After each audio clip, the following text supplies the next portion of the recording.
Merci de nous rejoindre sur Arc-en-Ciel Télévision. Madame, Messieurs, bonjour et bienvenue dans votre émission Santé d'abord, une émission qui est au service de votre bien-être. Nous avons l'honneur et le plaisir de recevoir le Dr Pius Kilongo, avec qui nous parlerons du tabac et ses conséquences. Bonjour docteur. Bonjour madame. Et merci d'avoir répondu à notre invitation.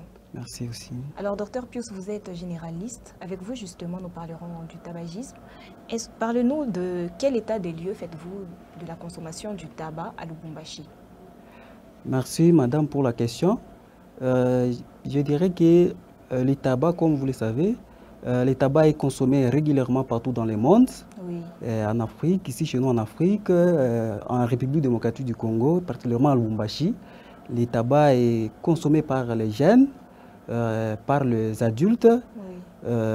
Alors, par rapport aux conséquences, par rapport à l'état de lieu, je dirais que les jeunes les jeunes actuels sont beaucoup plus exposés parce qu'ils consomment à un âge d'adolescence que les adultes, vu qu'ils sont jeunes, ils en consomment régulièrement et les conséquences sont plus graves chez les jeunes tout comme chez les adultes.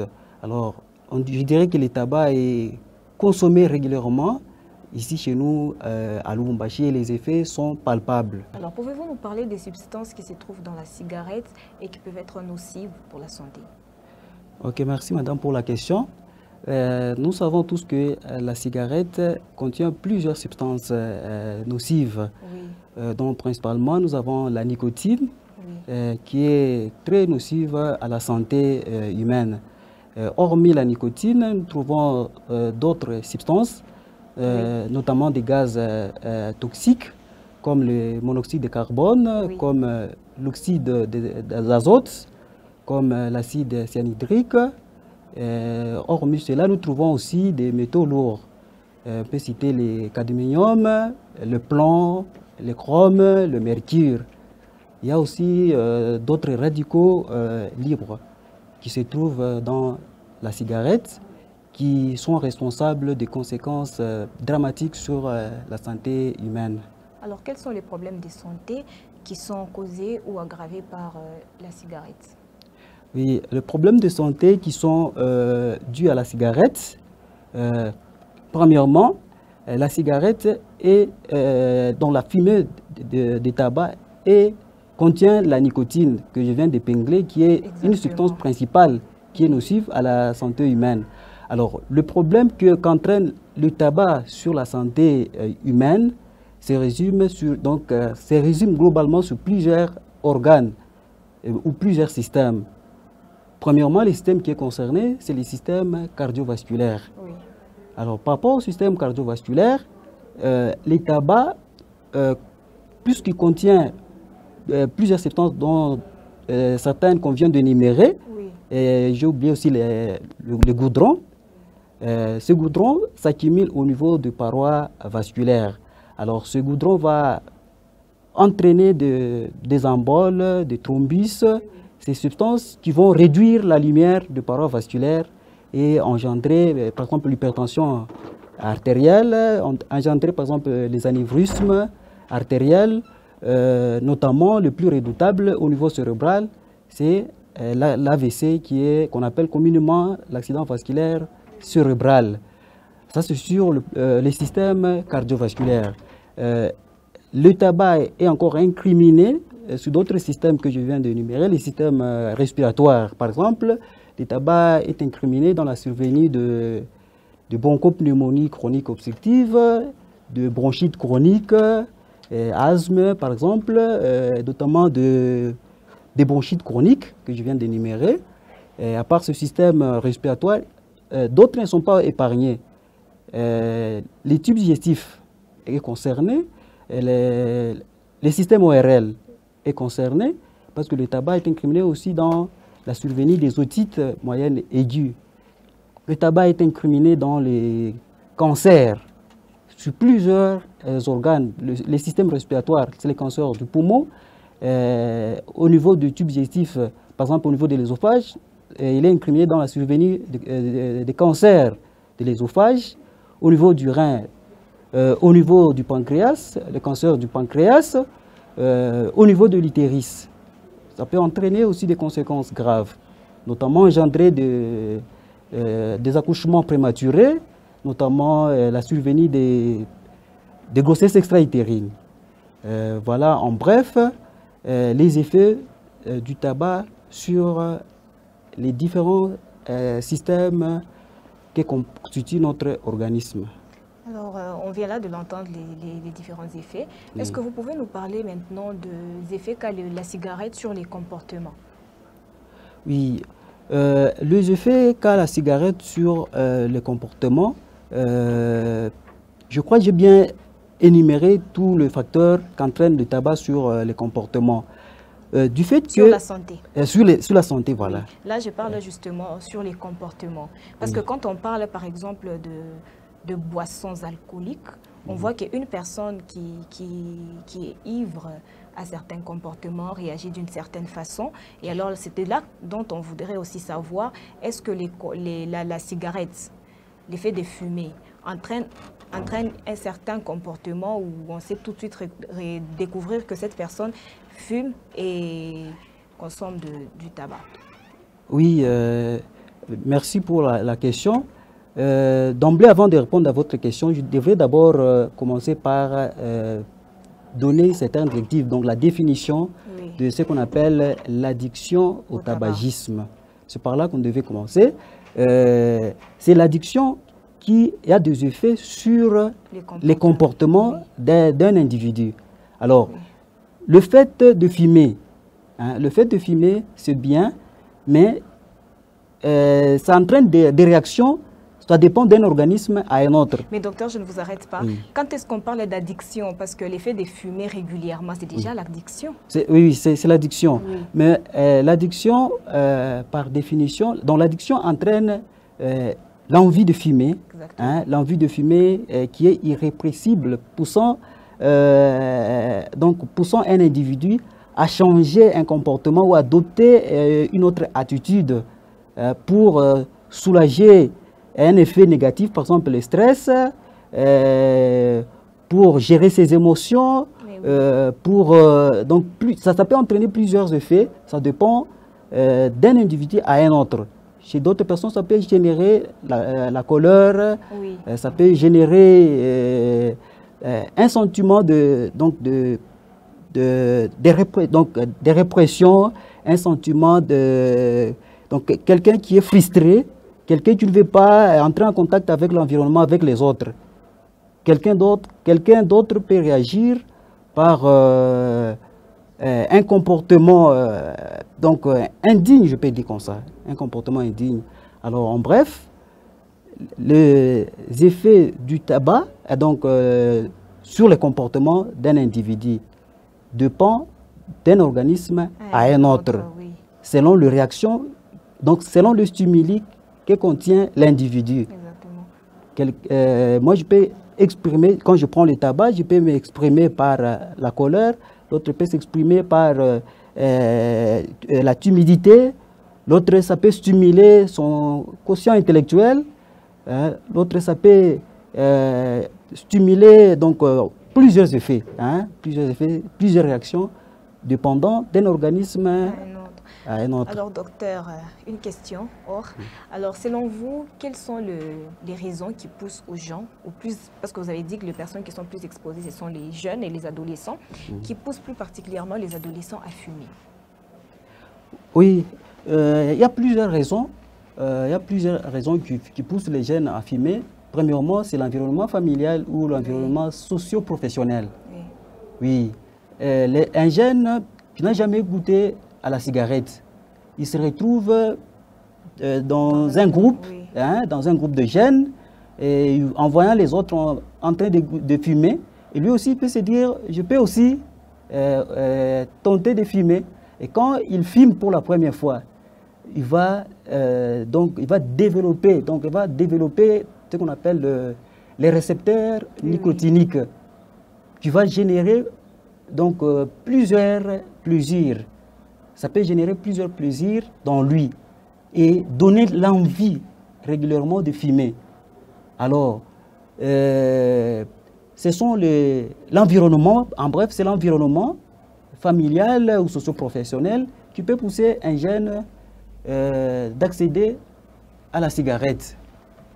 Alors, docteur, vous avez dit tout à l'heure que la fumée ou la cigarette accroissent les maladies cardiovasculaires, voire même les problèmes de foie. Est-ce que l'arrêt immédiat de fumer peut rendre cette situation irréversible? L'arrêt immédiat de fumer, ne signifie pas, donc ne signifie pas immédiatement que vous n'êtes pas exposé au risque aux effets du tabac sur votre organisme. Ça dépend du temps, de la durée d'exposition. Une personne qui a fumé une seule fois, il est moins exposé que celui qui fume régulièrement. Et par là, il faut évoquer deux notions. Il y a les fumeurs qu'on appelle les fumeurs actifs et les fumeurs passifs. Alors, les fumeurs actifs, c'est celui qui exerce l'action de fumer. Il fume la cigarette. Cela est appelé fumeur actif. Un fumeur passif, lui ne fume pas. Mais il subit. Il subit les effets des autres. Ça peut être une personne qui est à côté de lui qui est en train de fumer. Et lui, il est en train d'inhaler la fumée. Et cette fumée contient des substances nocives. Et vu qu'il est exposé à une durée longue, donc celui-là a plus les risques que celui qui fume. Parce que lui, il est en train d'inhaler, et il est exposé à un facteur, donc à une personne qui est en train de fumer à côté de lui, ou deux personnes, ou ça dépend de l'environnement dans lequel il se trouve. Alors, il est en train d'inhaler des grandes quantités et ça va dans le voie respiratoire. Oui, alors fumer et la cigarette est interdite et aussi préjudiciable pour la santé. Alors docteur, quels sont les moyens de lutte contre le tabagisme pour les personnes qui sont déjà addictives? Pour les personnes qui sont addictives, ce qu'on conseille d'abord, il faut arrêter le tabac. Il faut les dire d'arrêter le tabac, car le tabac, comme ce qui est mentionné sur le paquet de cigarettes, fumer est préjudiciable à votre santé. Donc la première des choses à faire, c'est d'arrêter d'abord de fumer. Et si c'est possible, allez consulter un médecin, exposez votre problème, que moi j'ai fumé, mais désormais je me suis décidé de ne pas fumer.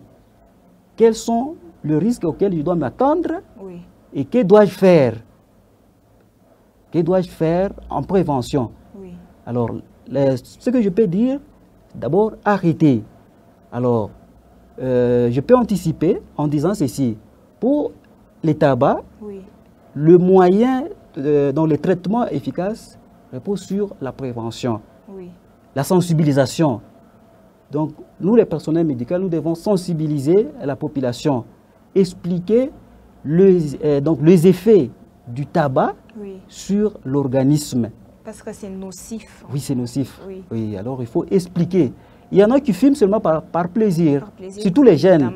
Oui, les jeunes, surtout l'âge, les adolescents. Exact. Les adolescents, c'est par plaisir. Parce qu'il a vu son collègue en train de fumer. Il peut aussi faire la même chose que lui. Ah oui, il peut aussi fumer tout en ignorant le contenu qui est dans le tabac qui peut exposer sa santé. Alors, c'est cette couche de la population qui est d'abord, premièrement, concernée, les jeunes. Après les jeunes, il faut sensibiliser les adultes, car le tabac est nocif à la santé, comme je viens de l'énumérer.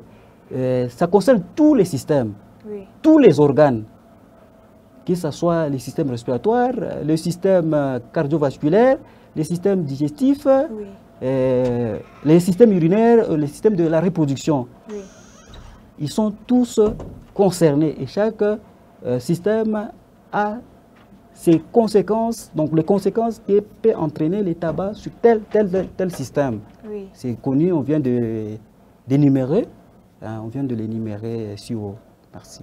Voilà, vous avez dit que les luttes reposent sur la prévention. Alors, il y a une question que vous n'avez pas répondu jusque-là. Pour les personnes addictives, la personne, elle fume déjà. Que faire, par exemple, pour arrêter?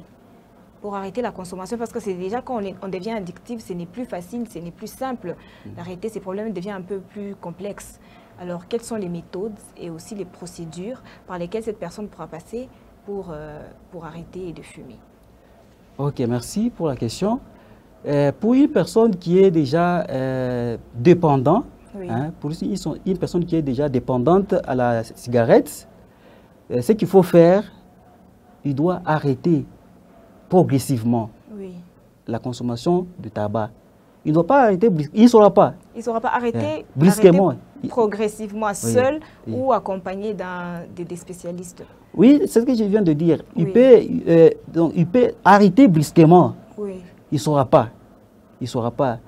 Soit il peut aller consulter un médecin qui est censé lui donner les directives pour arrêter progressivement, pas arrêter brusquement. Parce que s'il fumait par exemple 5 cigarettes par jour, il peut commencer à diminuer. Aujourd'hui, je fume 5 cigarettes, demain, je peux fumer 4. Le lendemain, je peux diminuer 3, jusqu'à ce que je vais rester à 1 cigarette par jour. Et au finish, il va arrêter de fumer la cigarette. Mais il n'est pas épargné aux effets de cigarette, même s'il a arrêté. Oui. Lorsque seulement un jour, il entre en contact avec une personne qui fume, il va stimuler le récepteur à la nicotine et il pourra encore retomber, rechuter et commencer encore à fumer. Alors, la première des choses, il doit consulter les personnels médicaux qui peuvent lui donner les directives comment arrêter, pas brusquement, mais bien sûr progressivement. Parce que brusquement, il ne saura pas. Il ne saura pas. Addictive et dépendante. Alors déjà, docteur, pour chuter, quels conseils donneriez-vous à toutes ces personnes qui vous suivent en ces nets moments et plus particulièrement à ceux qui fument de la cigarette? Oui, les conseils que je donnerais à toutes ces personnes qui sont en train de consommer la cigarette et ceux qui ont déjà goûté même une seule fois, je les conseillerais de ne plus consommer pour la deuxième fois. À ceux qui sont en train de... Donc les gros fumeurs, voilà. Les gros fumeurs qui sont déjà addictifs à la cigarette, à la nicotine. Je les conseillerais de cesser, donc d'abandonner progressivement la cigarette. Car la cigarette est nuisible à la santé humaine. Car du temps, la santé n'a pas de prix. Vaut mieux prévenir que guérir. Oui, alors merci beaucoup, Dr Pius, d'avoir répondu à notre invitation. Merci, madame, c'est à moi de vous remercier. Madame, messieurs, c'est la fin de votre magazine Santé d'abord. Le Dr Pius était l'invité du jour et il s'est étendu autour de la cigarette ou le tabac et ses conséquences. Merci de nous avoir suivis. Retrouvez-nous également à nos différentes plateformes Arc-en-Ciel RTV officiel. Au revoir.